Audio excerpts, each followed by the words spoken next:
Nous avons bien sûr, au niveau de la communauté urbaine, la compétence énergie, avec une volonté d'avoir un apport mixte en énergie, et on fait la bonne énergie au bon endroit en fait. Et quand c'est possible, quand il y a de l'agriculture et qu'on a des déchets d'agriculture, eh bien s'il peut y avoir une unité de méthanisation, comme c'est le cas également dans le sud, où nous avons travaillé sur cofinancer une dorsale, ce qu'on appelle la dorsale Mélusine, pour avoir un réseau de gaz prêt pour continuer à avoir des unités qui puissent venir l'alimenter et desservir l'ensemble du territoire, avec la vertu bien sûr aussi d'enlever toutes les petites productions, les petites réserves de bouteilles de gaz ou de cuves de fioul chez les particuliers notamment.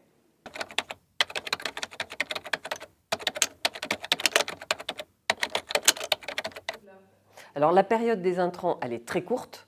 C'est sur une semaine, ça va être un peu intensif de fait. Donc on va travailler de ce moment-là avec les agriculteurs sur le circuit qu'ils vont emprunter pour éviter le plus possible les zones d'habitat.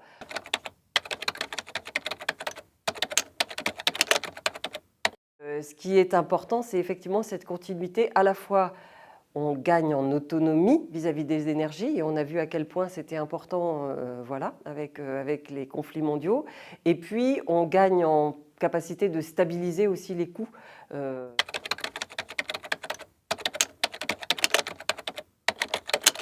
Nos bus roulent avec le gaz, le gaz produit. C'est vrai que l'idée, c'est l'horizon 2050.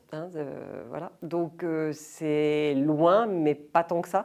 Donc, on a une trajectoire pour nous accompagner et on travaille sur tous les leviers, que ce soit l'habitat, les transports, parce qu'on sait que sur le territoire, notamment de Grand Poitiers, c'est 56% des émissions de gaz à effet de serre. Donc, on a un gros chantier.